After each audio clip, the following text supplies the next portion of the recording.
Hi, I'm Tom. I'm Justin. I'm Frankenstein's monster. Wait, it's not the Spooktacular anymore. No! We are... Fred Lads. Flat lads. Flat lads.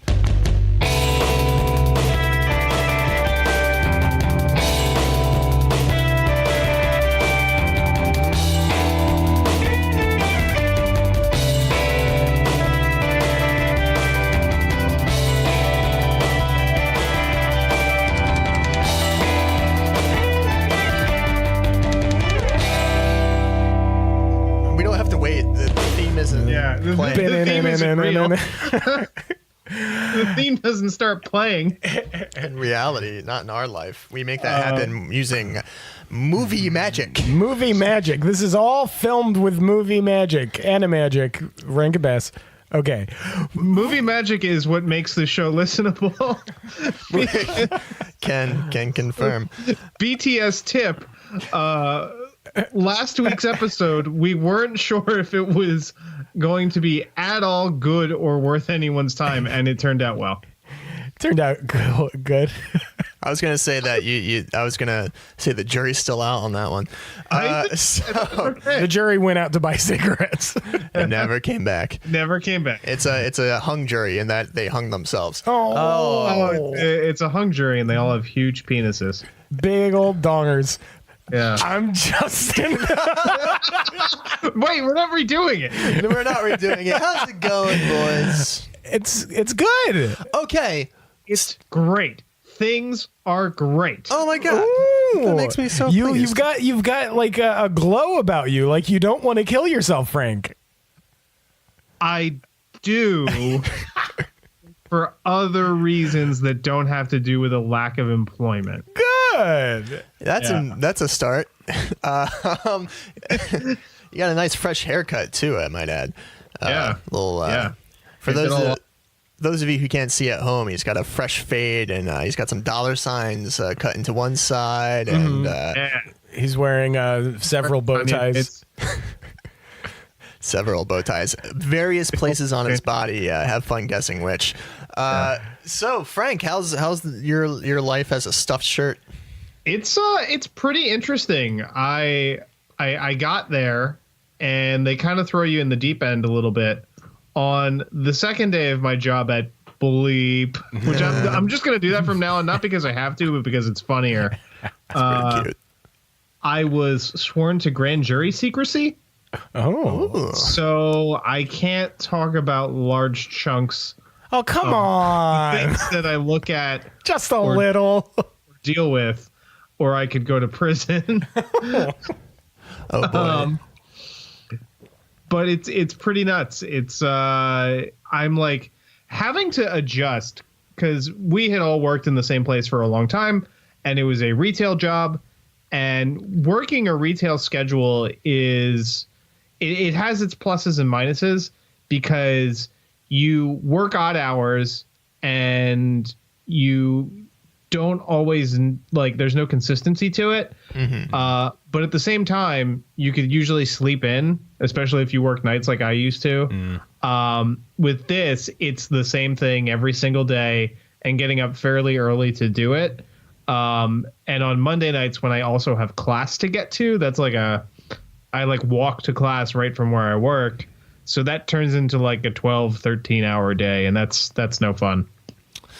Welcome to the working week. Yeah. Welcome to. I know it won't thrill you. I hope it won't kill you. Yeah, that's but cool. What about you guys? What's going on in with you? In the land. Well, Justin has a brand new spanking record that he's got. And it's good, folks. It is actually good. It is. It is. He's proud of it. He has released his it sounds like a segment, but he's released his newest release called Mayday. It's an 8 track. It's actually pronounced Mayday. So I don't know if you get that from the text. BTS tip. We can put a song in here, right? Like we could do a little clip. Yeah, let's put the whole album in right now. The whole album in. Just have it playing in the background. Talk about it, Justin. Well, it's a album. It's I had a realization one day that songs are too long. I said, I will not stand for this anymore. So it's all like under 2-minute songs, 8 tracks, 10 minutes. Makes his point and gets the fuck out of there. Hit it and quit it. Did you include a cover of Hit It and Quit It on the album? It's a secret cover. If you play the whole thing backwards and then go on YouTube and search Funkadelic Hit It and Quit It. How I would describe the album is it's good, first of all. Second of all, it is the kind of album that Pitchfork would have really liked before they became like an avenue for like Goop on Ya Grinch, King Pussy Eater, Keep going. like type stuff. I lost it after that, but you get what I'm saying. Thank you. It's super sad. If you like sad shit, there's a lot of sad stuff on there. It's the sort of thing when you make art, right? And then afterwards you look at it, there are like a few songs on there that it's like, I did not realize that's a suicide song. So that's a fun afterglow of creation. Like the week after where you get to like actually listen to it and see stuff that you didn't. Yeah, I hope you listen to it. It won't take long. He's not asking for a lot of your time. Guys, just fucking do it. Just humor him. I mean... Folks, we're just asking for a little bit of your time, and in return, you can get this great NPR tote bag. Donate, won't you? To Justin's wallet. Is it for sale? Is it something that you're selling? It's on there for free, but you can pay me if you want. I should probably... no. I believe all art should be free. That's why you can set steal up so payment much. tiers on Bandcamp, right? What was that, Frank? You can set up payment tiers on Bandcamp, right? Yeah. What would be your highest tier? What if they gave you like $1,000? What would you do for them, Justin? I guess I would have to be their hurdy-gurdy man for a week. I thought you were going to say sex slave. I did too. I thought so too. I saw you pause, and I was like, he's gonna chicken out. I would pay you $1,000 to have you not be my hurdy-gurdy man. Oh come, I'm a great hurdy-gurdy man. Hurdy-gurdy man. I'm doing Dr. Evil doing the Macarena right now. Hurdy-gurdy. How about you? He actually was. I can't believe it. How about you, Tommy boy? Yeah, I'm all right. I just wrapped up. I just played a show for a friend on the Smacking the Tubes, playing the drums. I haven't played drums in like 5 years, and he wanted like a drummer for the show, and I filled in, and it was really fun. And it's like riding a bicycle. It came right back to me, and I think it went like reasonably well. Like it was probably only a little terrible, which is pretty good. Not too shabby.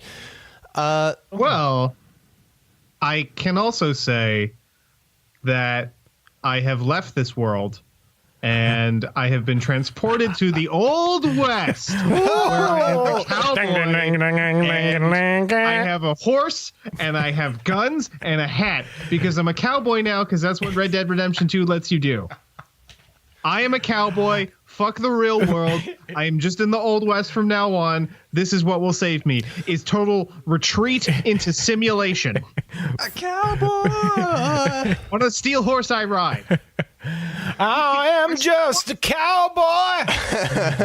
You can bond with your horse in this game. It poops dynamically, and its testicles shrink or grow depending on the weather. It is an amazing game, and it's all I want to do every second of the day. Red Dead Redemption 2, everybody. Frank, put the gun down. Put the gun down, Frank. No, put your shirt. It's my revolver. Put your shirt back on. Frank, I am legitimately so happy for you. I know you needed this. You're my little cowboy man. I did. So yeah, pretty fun playing video games. Oh, it's the time for transition. Can this segment just for now and forever be called No? This has been a goddamn shit week full of bullshit terrible. fuck. This is the worst week since we started this show, and we've had some bad ones. Yeah. We've had some, like, really stare into the abyss, try to figure out what part of this black morass of a world is worth saving, and you kind of come out with nothing. This is worse.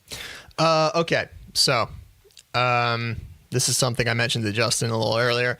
Maybe it could have gone in the how's it going phase, but the other night I stayed up till like 4 a.m. watching a multi-part World War II documentary because I think it's every person's duty to watch a World War II documentary at least once a year because it gives perspective, it gives you a North Star to orient yourself against, and it gives you a sense of the actual scope. So two things. It makes me think two things. Yes, these are very bleak times. Yes, the same thread that led to the Second World War and the atrocities we're in and the waste and the ruin and all that is the same thread we're seeing right now. It also lets you know that we are not there yet. We're not there yet. The scale of destruction, the scale of misbehavior by states and non-states, we're not even close yet. But we are on the same route. And it fucking reminds you, like, everybody needs to just be smacked over the ass like Uma Thurman does to the teenage wannabe Yakuza in Kill Bill Volume 1. That stop pretending to be a Nazi. We really don't like Nazis. Let's remind you why we don't like Nazis so much. Nazis and the Second World War, the worst catastrophe that we can't imagine because our brains can't even hold the scale of the human loss and suffering and physical destruction. So they need to be, because they're idiots. They're idiots. And they just need to be fucking smacked to be reminded why you're not Nazis. Yeah. But we're heading that way. So Rant over. Just as like a run through of the things that happened. Yes. Yeah. The biggest, most tragic thing was obviously the shooting in the synagogue in Pittsburgh that killed 11 people, almost all of them elderly.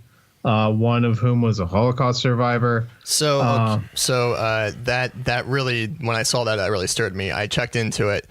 That's not true. Not true. One of the survivors, one of the people who was there, certainly the woman who was killed, the 97-year-old, obviously was old enough to have been a Holocaust survivor, but some of the other folks who there had survived the Shoah. So yeah, no, that one really, that one got me though. That one really got me fucking enraged. Also this week we had a spate of these. We had the murders in the yoga studio. They caught the bomber guy since the last time we recorded. Mm-hmm. Also, there was a tragedy. Two African American people were gunned down for no other reason than being black, which is a tragedy in its own right, but a much larger tragedy was averted when the shooter had tried to enter a black church beforehand and the doors were locked.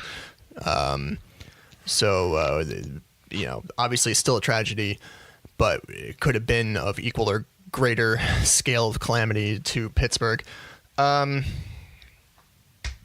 So let's not mince words here. The greatest, and this has been true probably since maybe a week after September 11th, 2001, that you are much more likely to be killed by a white male domestic terrorist than any other kind of terrorist or state actor as a United States citizen.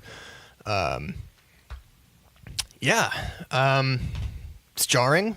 It's infuriating. It's and we need our leadership to condemn it.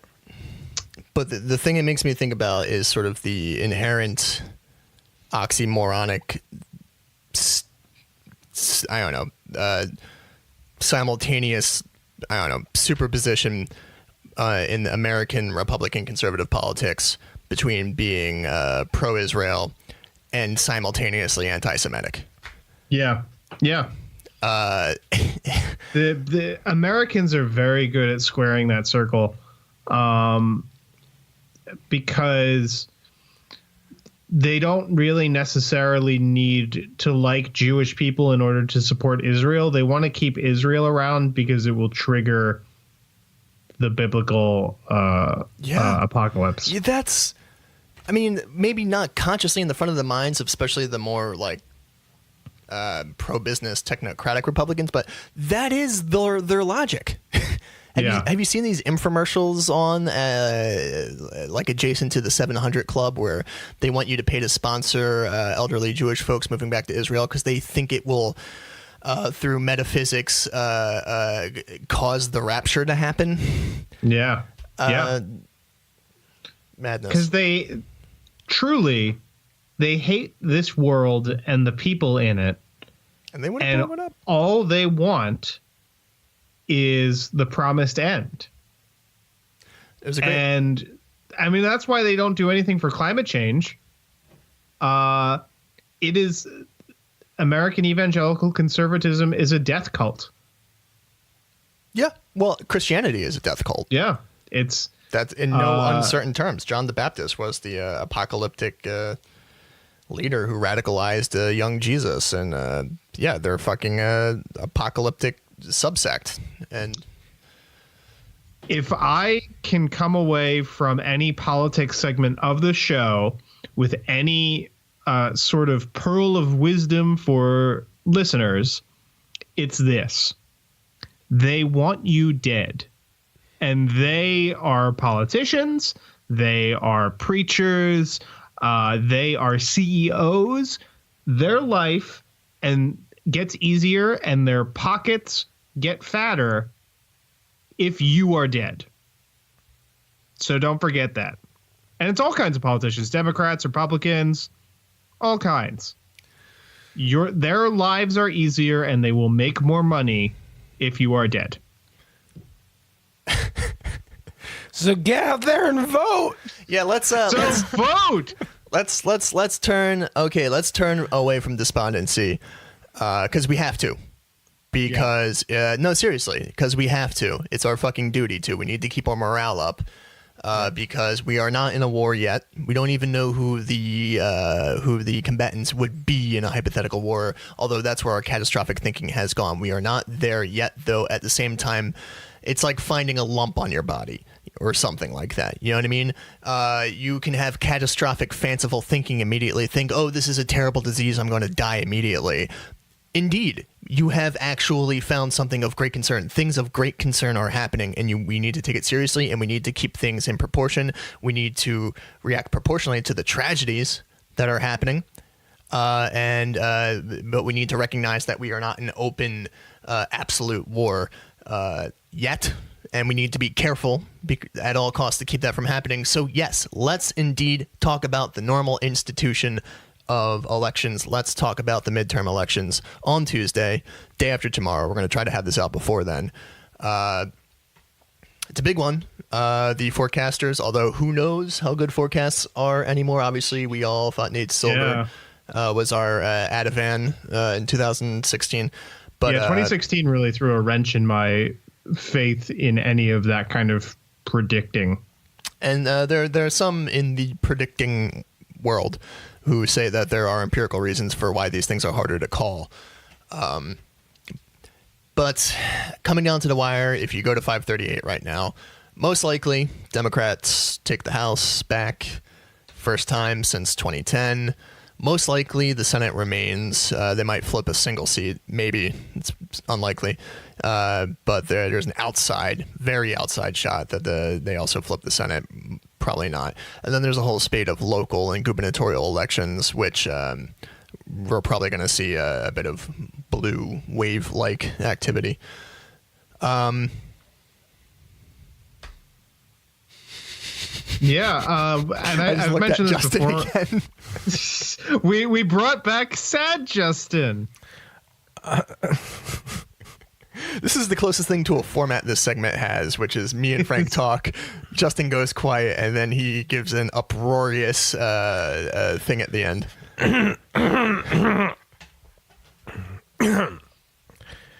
To dream. Oh, fuck. The impossible dream. God damn it.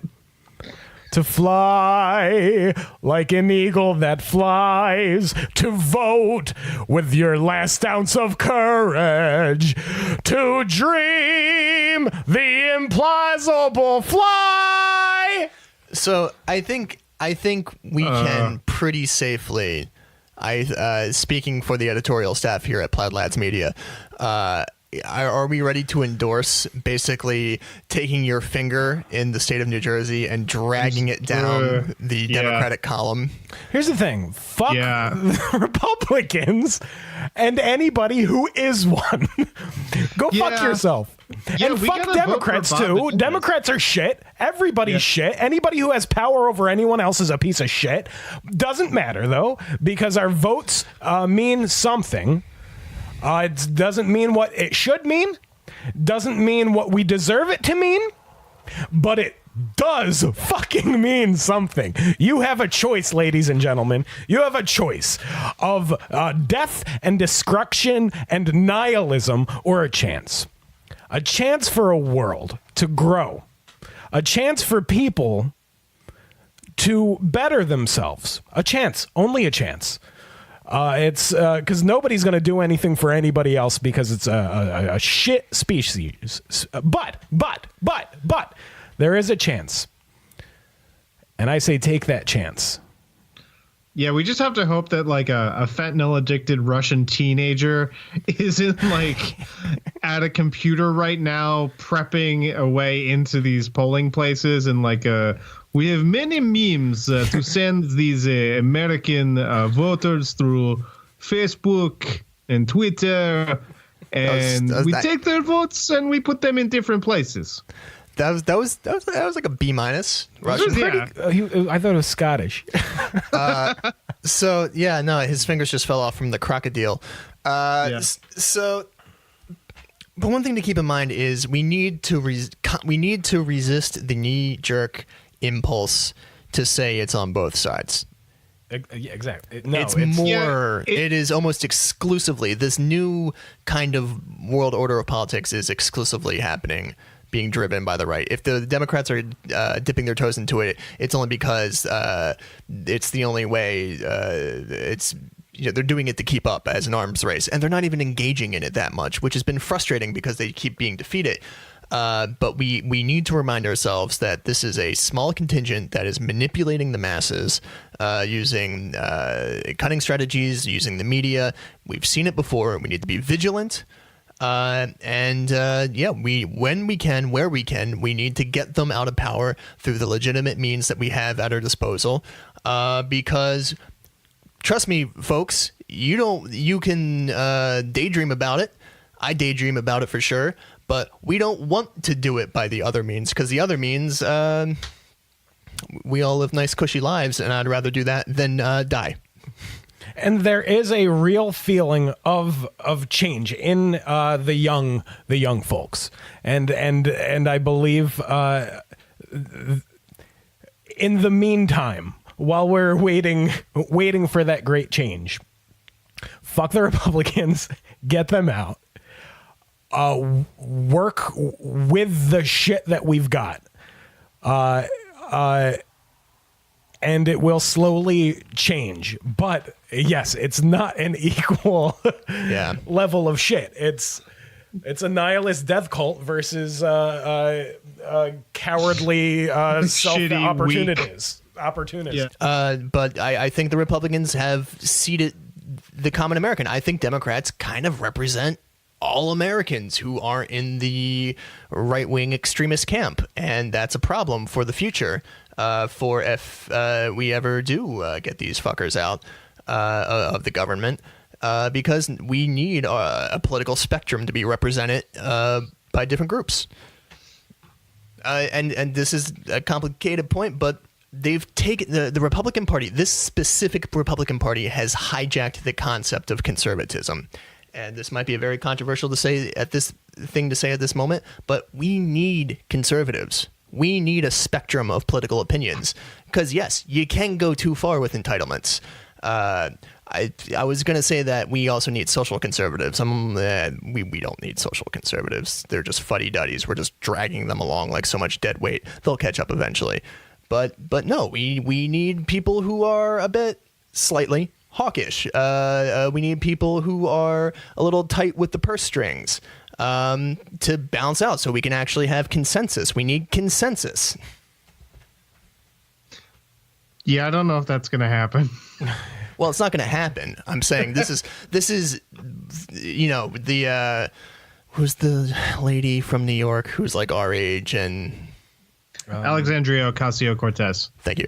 We're going to need her and the other Democratic Socialists to form a new left party, and we're going to need lock stock Democrats to form the new center-right party, and we're taking a giant leap to the left, but that's only after we can sort of put a fire extinguisher to this chemical fire of right-wing extremism that's happening in this country. That's killing us, by the way, with these terrorist attacks, so fucking Christ. Oh, and other things. Like an inability to go to the doctor. Yeah. Climate change. Yeah, yep.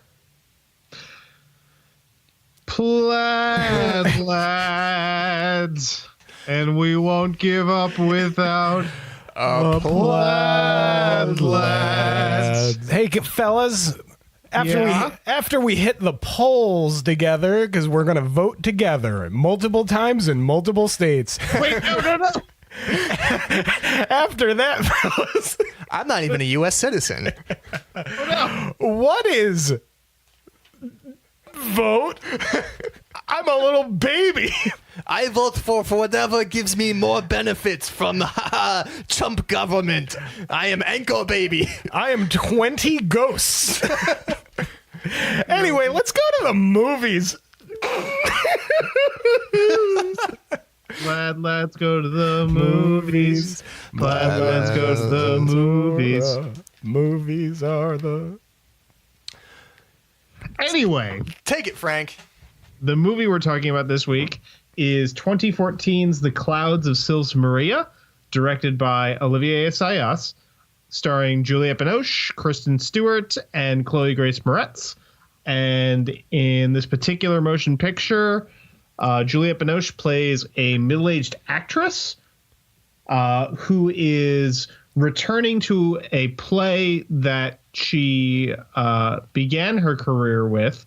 It's a play called The Maloya Snake, and it is a play that is sort of intentionally recalling the Rainer Werner Fassbinder film The Bitter Tears of Petra von Kant, in that it is about two women in a relationship, and there's an older woman and the younger woman, and the older woman is continually sort of abused and mistreated by the younger woman. And that sort of gets shaded into the film when they show bits of the play. And as she's rehearsing for the play, she takes along her assistant Valentine, who's played by Kristen Stewart. And their relationship sort of makes up the bulk of the film. The way they sort of intertwine with each other and interact, and their identities and thoughts and feelings sort of meld and mesh. And the younger woman in the play is going to be played by a character played by Chloe Grace Moretz, who is a sort of Lindsay Lohan-esque troubled starlet who is sort of all over the social media being drunk and crazy. And it's a movie. It is a movie. Moving on. So this week on Frasier. So yeah, no, totally. You got the dynamic of the older and younger woman and their talks while they're in the reclusive, beautiful mountain environment. They're staying in the house of the now widowed Rosa, who is the widow of the playwright Wilhelm, who wrote the play. And we never meet him, but he kind of looms large. And to me, it kind of struck me as the film Persona meets the film Funny People. Yeah. And with a lot of Birdman in it. A lot of Birdman. It's true. Yeah, we because there's like a running sub thing of taking pot shots at superhero movies. That is my favorite thing. I can't wait to talk about that. That's one of my favorite scenes in the movie. And it's funny that you mentioned Birdman, because when this particular film came out, I did a double feature of this and Birdman on the same day. We touched on this the other week when we did all that jazz, but oh my God, Gargantuan. And these are some of my favorite kinds of movies. Day for Night, Birdman, art with art inside. Art with fake art inside. I find these are my least favorite kinds of movies, even though these Really? were good Why? movies. Because it's like, oh my God. Okay, guy. Okay. Anytime I pick up a book that has a writer as the main character, fuck yourself. This isn't doing that though. This isn't. This is having. This does have a greater point. I don't have honestly much to say about the film itself, the plot or anything. It's fairly simple. Yeah. Disagree wholeheartedly. But I think it's a full, wonderful character piece Yeah. of such incredible, subtle acting. Juliette Binoche is incredible in this film, but Kristen Stewart She's amazing. is amazing and is so subtle. Her scenes where she's running lines with Juliette Binoche's character, there's like a secret fire behind her eyes that you can tell. It's like, oh, I'm acting in this scene Yeah. Yeah, with this she's incredible actress. Yeah, Kristen Stewart is a legitimately incredible actress and performer. She last year starred in another Olivier Assayas movie called Personal Shopper, which she is great in. And her and Robert Pattinson have kind of become these incredible performers in their own right who have made really interesting and daring choices with the movies that they have made. And they are still, unfortunately, hounded by the specter of the Twilight movies, which were not their fault. I thought there was a wonderful irony in this movie with the Joanne Yes. character, because she was Kristen Stewart in this film. Yeah. What Kristen Stewart is in reality, dogged by. They had a hilarious sort of excerpt from one of the faux Marvel movies that the young actress did with this sort of like hammy dialogue and special effects. Yeah, I want to talk about that. But please. Yeah, I want to talk about that because afterward, Juliette Binoche and Kristen Stewart have this argument Yes. about the merits of the film. And it's a moment in the movie where I kind of realized that the script was treating both of their was taking both of their arguments seriously. Yes. Which is what I enjoyed, because Juliette Binoche, obviously her character totally dismisses it, thinks they're stupid, and sort of juvenilia and trash and not worth watching or talking about. And Kristen Stewart kind of takes this, for lack of a better term, Tumblr teen sort of early grad school take on it, which sounds dismissive, but it's not, because she's making a legitimate argument about what she finds resonant and meaningful in these movies, which is usually sort of like a character-based reading of how the movies work and what they do. And that's really what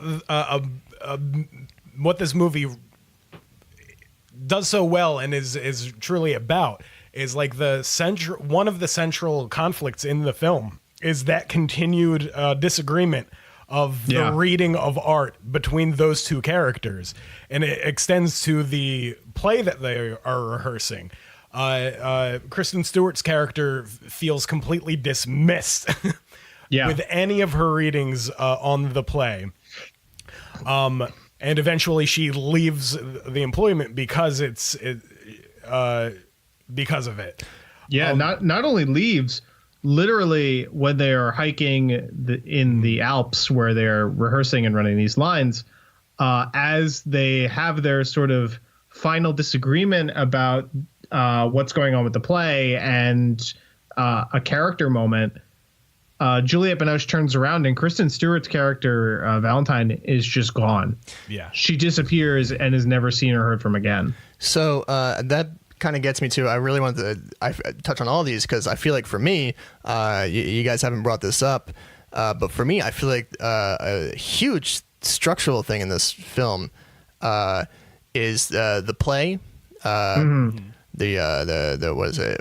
The Maloya snake. Maloya snake is the love between the older and the younger, and they are sort of seen as antipodes of character. And the big twist with it is that this young, much loved theater director wants to have Maria Enders, the Juliette Binoche character, who initially played the younger of the two. 20 years later, come back and play the older of the pairing, than the young star that will play the young one. And sort of there's a disagreement between the director of the Sigrid character, the young character, and Juliette Binoche. Juliette Binoche thinks that she's just this free, wild spirit, and that sort of explains her behavior.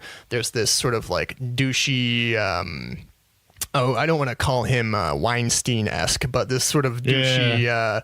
very misogynistic actor dude, self-important, and just reads her the young secret character as just sort of manipulative, an arch manipulator. Which that disagreement, Maria Enders tells the director she's not doing it, but then when this asshole comes in and starts shitting on the character, she's I'm doing it. But sort of the big thing is maybe. Is Maria Enders turning from Sigrid to Helena, the older character, the more conventional one, who's sort of steamrolled, and sort of the allegory is maybe that Kristen Stewart is supposed to be because she's younger and she's reading the lines of the younger actress or the younger character Sigrid, that you're supposed to think that she is the Sigrid. I think the scene where she disappears kind of highlights it, where Maria Enders, Juliette Binoche, stays Sigrid. It's just Sigrid 20 years later because she steamrolls Helena, Kristen Stewart, Valentine. It's complicated. And they have a misreading over whether or not Helena kills herself when she disappears into the mountains. Yes. Kristen Stewart thinks that she potentially could have ran off and started a new life, whereas Sigrid, Juliette Binoche, Maria Enders, is so self-possessed, observer, that she just assumes she killed herself, clearly, because she doesn't even have object permanence with this person, this character, so she's gone, so she must be dead. And I think maybe Valentine reveals herself as Helena and disappears, or, says this observer in parentheses in my notes here, he's got so many fucking notes. maybe she actually did die. We don't know she didn't die. Yeah, we don't know she didn't die. That's a great point. But yes, the whole time, Kristen Stewart is basically defending the older character, and Juliette Binoche the whole time hates it. Refuses to accept that she wants to leave the play at one point. Refuses to accept that this kinder, more nuanced reading on the older character, until finally in the last act. I don't mean to jump ahead. In the last act, in the middle of this cacophony of scandal for the Chloe Grace Moretz's character, who she was in an affair with a famous writer whose wife attempts suicide. So in the middle of all of this, Juliette Binoche is quietly there and seems to be accepting, finally, this role and truly accepting it, until the heartbreaking slap in the face. This whole movie is her accepting this nuanced character that it's always been set up of that one is weak and one is powerful and strong, but no, she was young and strong, and now she is older and strong. And then she says to the Chloe Grace Moretz character, when you do this thing, when I'm crying, like, give it a beat. Really, I find that gives a good emotional thing to my character. And Chloe Grace Moretz says, "Oh no, nobody cares about that character. Nobody gives a fuck." She says. Nobody gives a fuck basically about you, and bam. It's the slap in the face. It's great and heartbreaking. Speaking of Chloe Grace Moretz, there's a moment that I feel like only I notice when I watch this. I don't know if you guys noticed this. You're the but only it felt one, very Frank, true to me. in the whole world. I am. Go ahead. They do a YouTube clip of Chloe Grace Moretz's character at Comic-Con saying that she got this role in the play. And she mispronounces the name, but she mispronounces it in a way that is intentional, I think, to the script and to the movie. She calls it the Maloha snake. And it's one of those things where it's like, that feels very true to me, like a dumb-ish, like sort of shitty, dismissive starlet person would not even bother to think about how a word is actually pronounced and just pronounce it phonetically. And that always gets me. Yeah. Go ahead. That brings me to a thing that I loved about this film that I haven't seen portrayed so well. There are so many screens in this movie. Yeah. There are so many iPads and cell phones and television screens, and shot so very uglily in the sense that it's real. You never see that in films.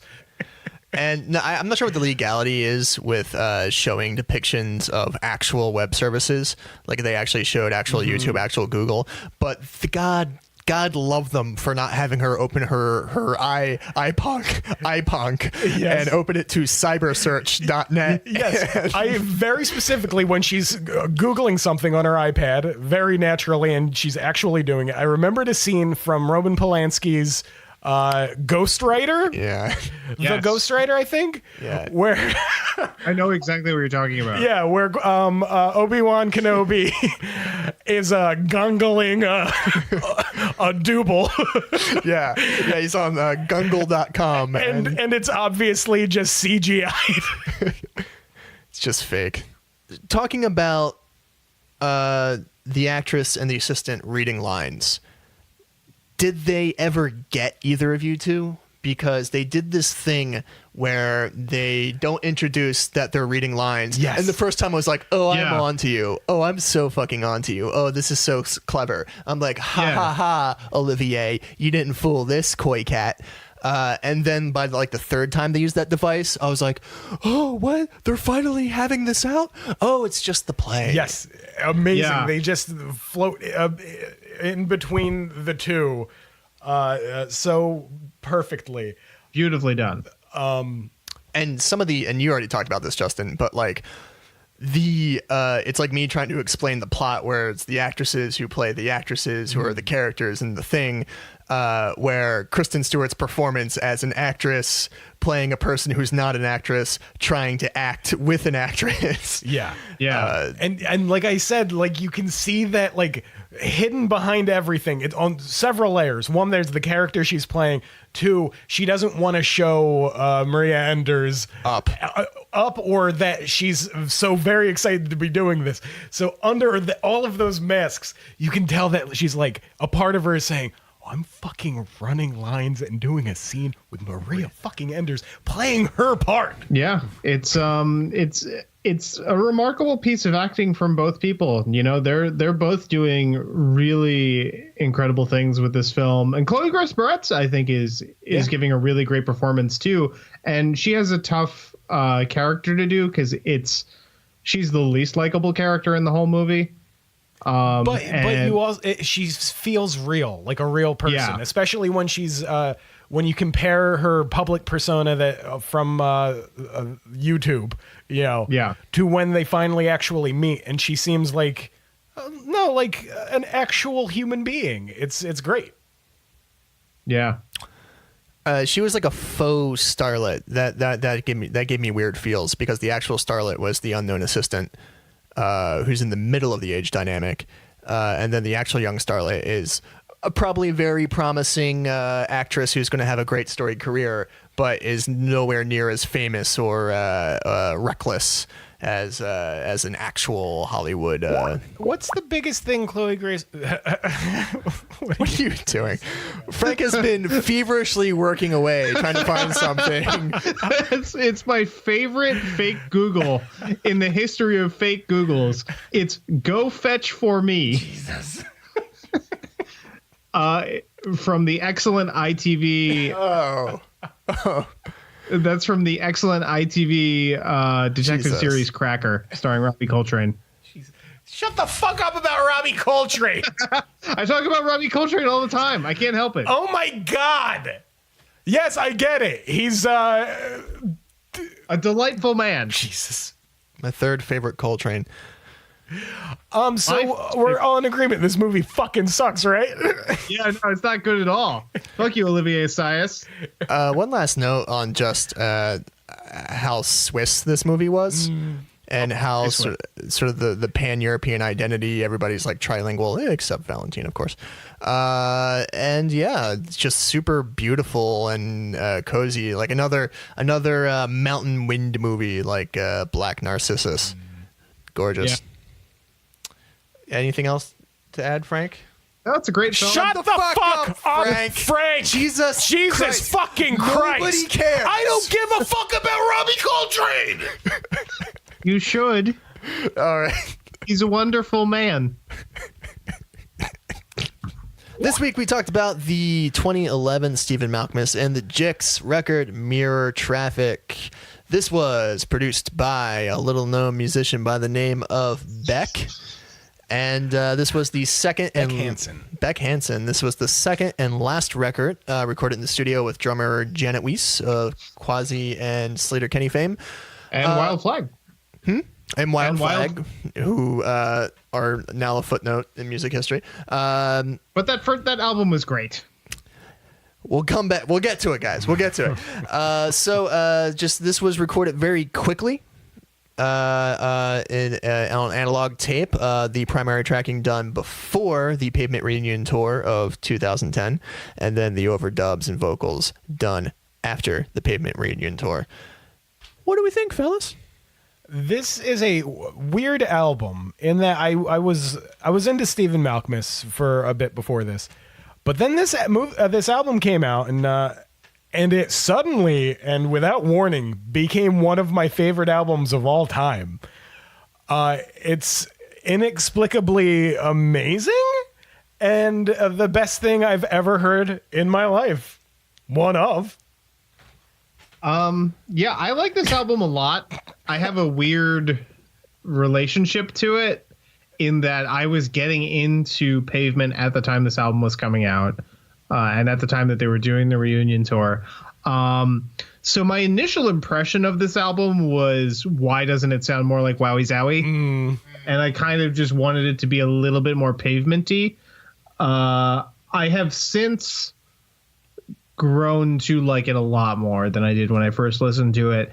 I just had to sort of teach myself to take it as a separate thing. Yes. And to take it as not Pavement, because if you can't separate that, then it's useless. And even within that, this is a separate thing. I believe there are 3 eras of Stephen Malkmus. Though I'm not as familiar with Pavement, so there might be more within Pavement. But there's Pavement, and then from his self-titled solo album through to, what's the one before Mirror Traffic? Real Emotional Trash. Real Emotional Trash. That is one unit.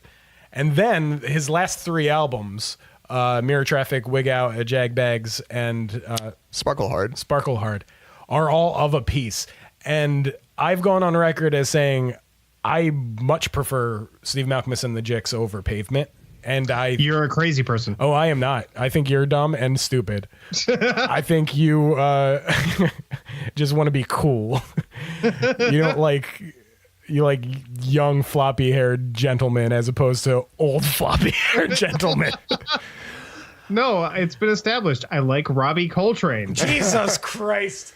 Yeah, no. You see the picture I sent? Yes, I see it. God damn you, sent a picture Frank. of Robbie Coltrane. Rusty's Little Richard, essentially.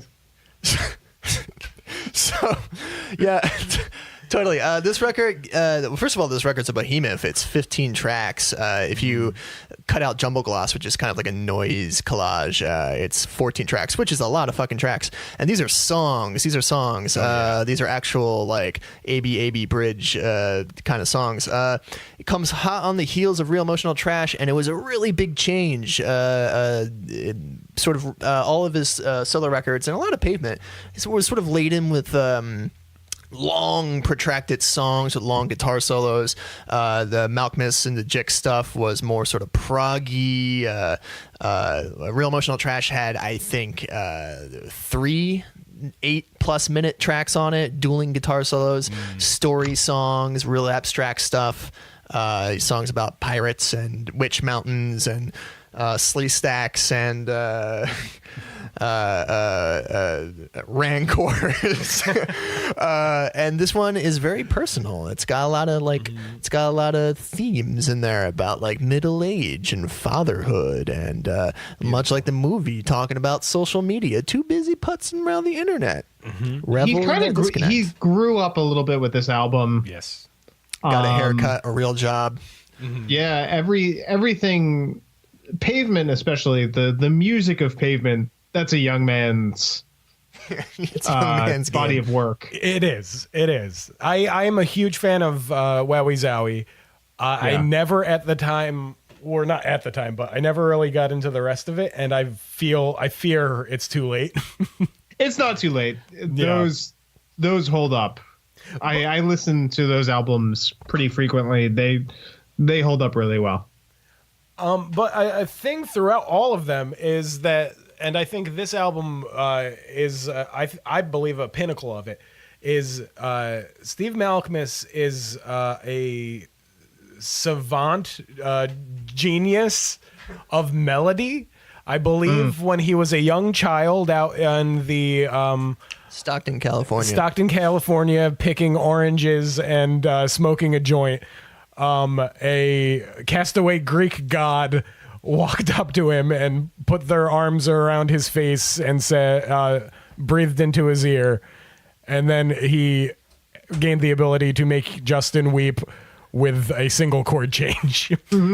So wait, do you like it? Fuck this album. Face the Truth's better. That's the lie of the century. Have you guys dug into Silver Jews at all? I have. So Silver Jews. So I'm like a fucking Malkmus historian. When I believe in their post-college days, it was sharing an apartment. It was Dave Berman of Silver Jews with Bob Nastanovich of Pavement and Stephen Malkmus. And they were all bros hanging out. And basically those three, obviously Bob Nastanovich and Malkmus did the Pavement stuff, but in the early days of Matador Records, Berman also got a record deal, and Malkmus is singing backup vocals. Nastanovich is playing that super familiar Pavement drumming style. It's great stuff. It's totally different to Pavement and Malkmus's outlook. It's like sleazy and trashy. It's a lot more poetic and lyrical. Definitely worth a listen. What is it? What's the one? Starlight Walker with Trains Across the Sea, and also American Water. Definitely recommend. But we're talking about Mirror Traffic. So this Good album. This album sounds beautiful. This is the best sound. I was listening to it earlier through monitors, and it sounds better than any other Malkmus record, pretty handily. Yeah. Yeah, I think, well, this album is definitely, like you were saying, like a sea change for him. Everything that comes after this one sounds better than his early shit. Yeah, I would say it's solo, or yeah, the Jicks. The Jicks is like a solo experiment for him, even though it's a band. But it's about Steve. These are Stephen Malkmus songs, not Stephen Malkmus and Friends. Right.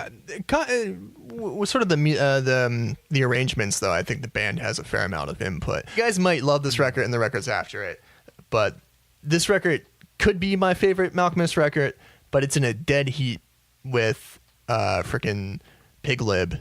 Pig Lib is amazing. You're all idiots. Eat my bink. Wowie Zowie's better. Wowie Zowie's great. Yeah. I once, when I was at a DMV... Brighten the Corners. Brighten the Corners is great, too. There's no bad Pavement albums. I'm going to go out on that limb. They're all good. Good to great. Once when I was in a DMV, I decided to test to see how long I was waiting to see how many times I could listen to Wowie Zowie straight through. It was 2.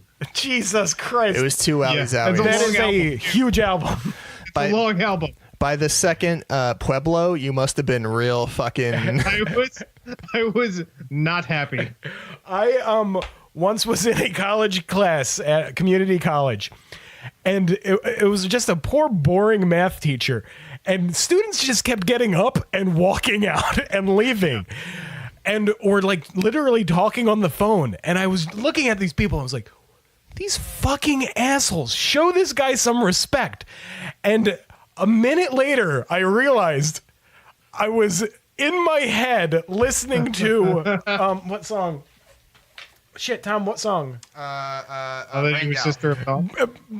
No, not Brain Gallop. No, it's from Wowie Zowie.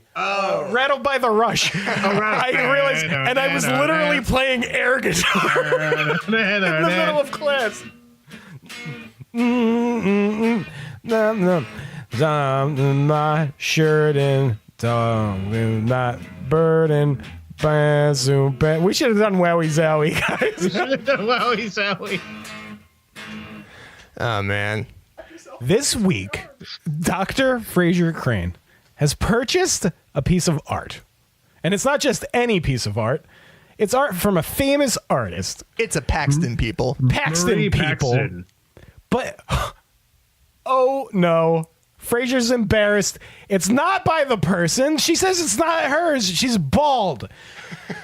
He goes and is fucked over by the fucking pieces of shit at the art gallery. It's fucking bullshit. It's one of the only times. Fuck it. All right, I'm going to start over. Jesus Christ. Plaid lads love Frasier. Jazz hands. Dr. Frasier Crane has fucked himself over by trying to be a snotty little piece of shit. We're using the first one. God damn it. Plaid lads love Frasier. Dr. Frasier Crane purchased art. Art is bad. He purchased wrongly. He goes to a gallery. They say no money back. You can't have it. Frasier and Niles throw brick in wall into they get their comeuppance. Believe you me. Oh, yes, they do. They get their comeuppance this week on Frasier. The Crucible, doing a dance. Okay. More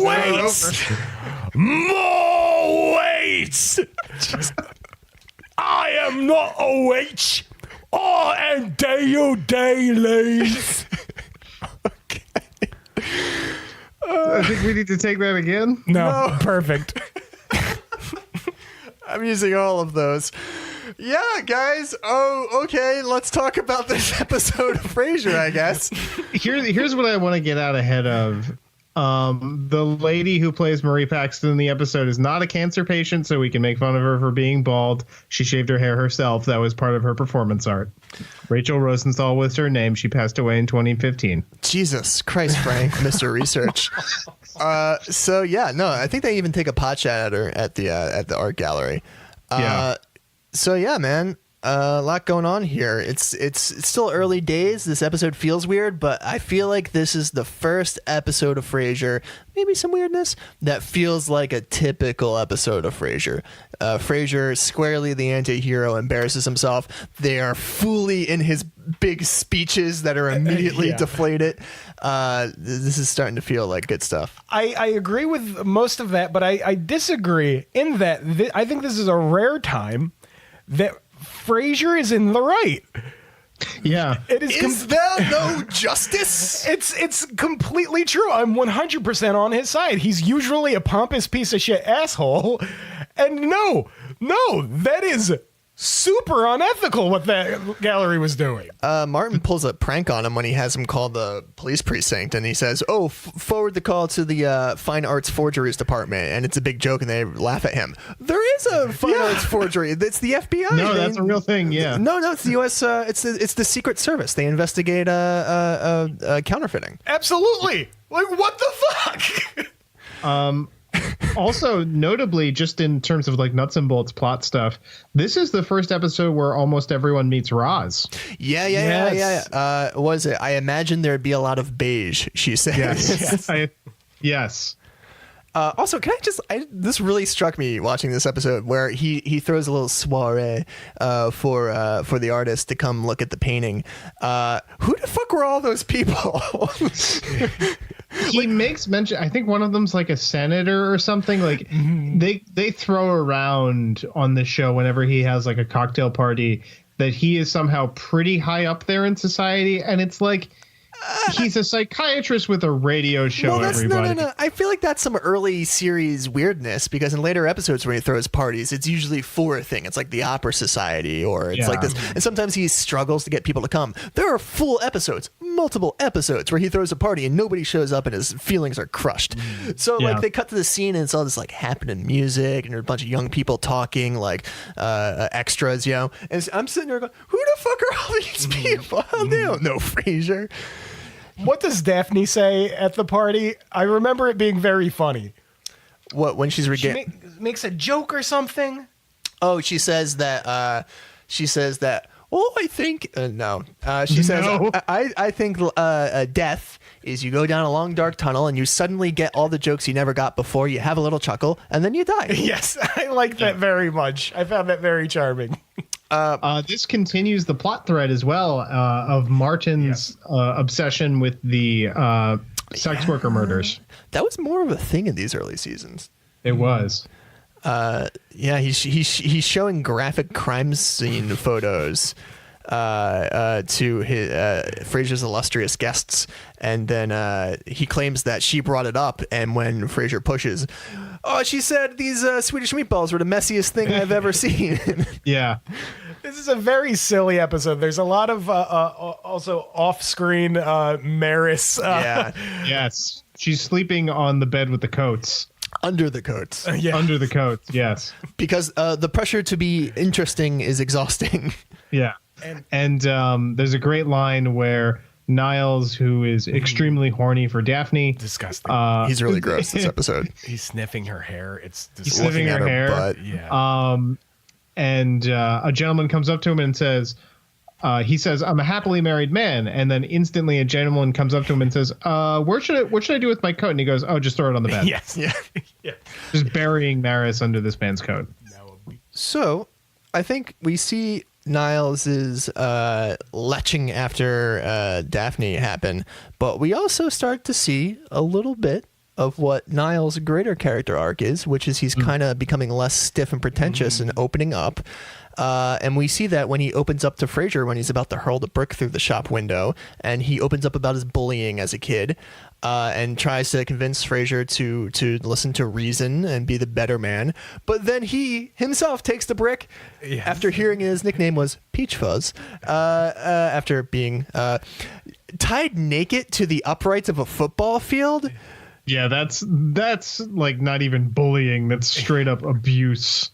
Jesus. So he hurls a brick himself, which is, I think, a step on his journey to loosening up. And for anybody counting at home, that was the scene that I cried at this week. Well, I knew we'd get there. I found it very moving, and they played it so incredibly straight. They are great actors. What's great about this show, especially in its early goings, is it gives itself space to do different things a little bit within each episode. Sometimes it doesn't work so well. Like I didn't think it worked well last week with the telescope episode, just because I didn't feel like it had earned it. But I think this one earns it a little bit more. Yeah. Totes. Totally. It's a really good episode. It's a great one. We were not making fun of a medical condition with that lady. Yeah, I just want to reiterate. I mean, I know I was bald as a muskmelon. Oh, and by the way, speaking of Daphne's psychic powers, they're confirmed again. It's confirmed again. Yeah, they're looking for a keep missing doing earring. They drop it pretty quick, though, as I recall. Like it's not that much longer. They knew they were getting themselves into a little bit of a plot kerfuffle if they had a genuinely clairvoyant character. Though it comes back later on, poignantly, when she sees like a statue of a dragon. And she knows that it's Niles who has feelings for her. Yep. Spoiler alert, everybody. His hacking away at her finally gets her in 5 years. It's gross. Yeah. Fuck this show. Fuck Frasier. Fuck Frasier. You know who's in the last ever episode of Frasier? Who's that? Laura Linney. Robbie Coltrane. God damn it! He's one of Daphne's brothers.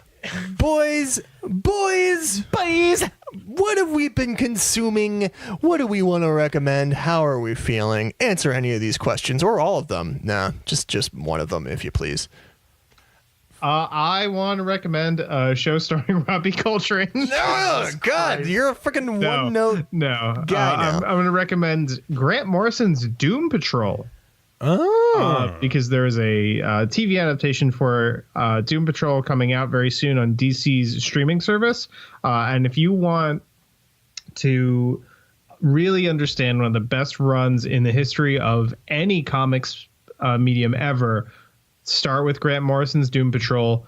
It still feels fresh in 2016 or 2018 rather, as it did in the early 90s. Basically, it is the story of the Doom Patrol, which was a sort of oddball superhero group from the 60s that Grant Morrison decided to revamp and bring back into the 90s. And he did so by sort of merging it with surrealism and Dadaism and alternative music and discussions of mental health and magic and psychiatry. And it is one of the wildest, craziest comics ever conceived. Grant Morrison's Doom Patrol. Check it out. Nice. Don't tell me what to do. Justin. I would like to recommend a few short story collections that I recently have read.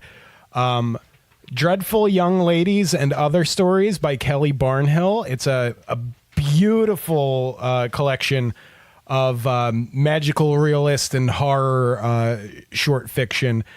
She usually writes YA novels, but it's beautiful and whimsical. It's like a gentle Shirley Jackson.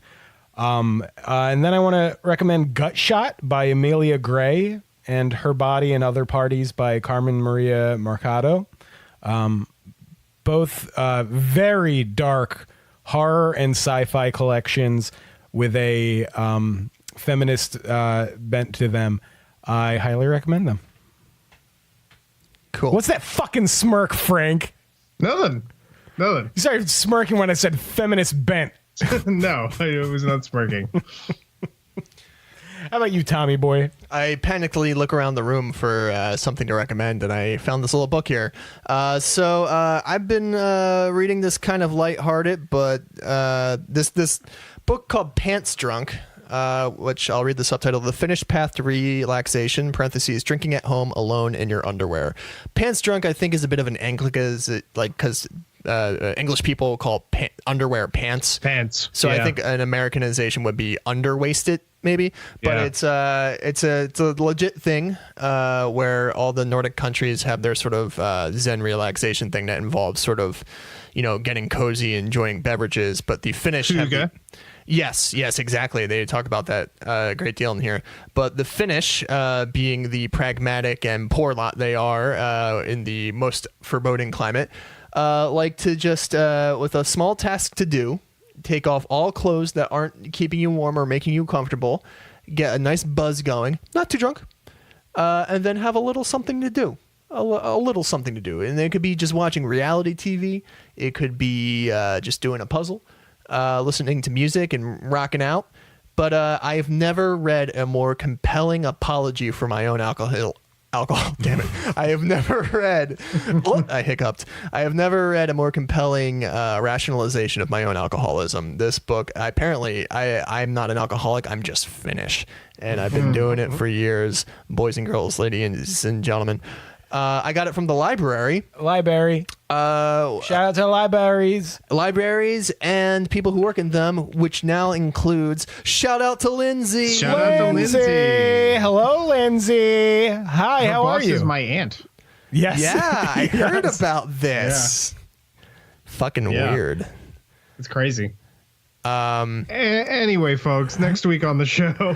Next week on the television program called Life. Life in Plaidladville. we are going to possibly be Stop stalling. I have it pulled up. watching Ingmar Bergman's fantastic Scrumdiddlyumptious Wild Strawberries. That one's about an old guy dying, right? That is. No. Stop rolling your eyes.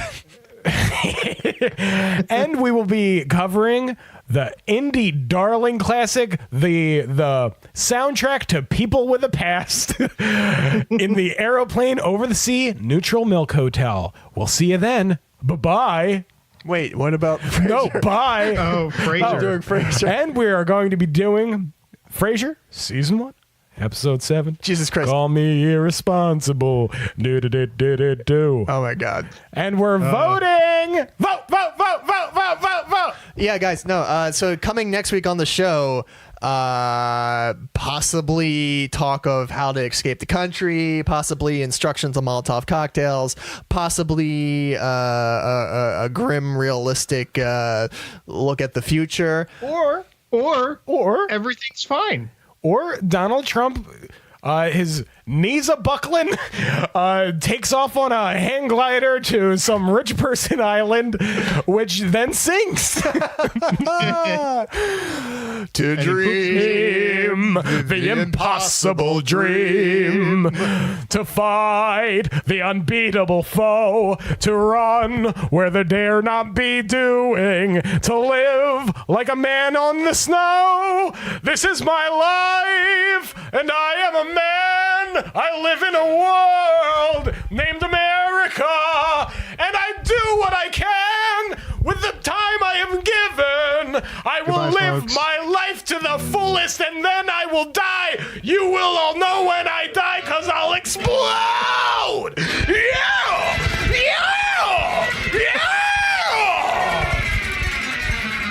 I love you. Have a good week, folks. Don't forget to follow the Plaid Lads on Instagram and Twitter at PlaidLadsPod. You can hear this and every other episode of Plaid Lads wherever you get your podcasts on iOS and Android devices. And don't forget to leave us a rating and a review.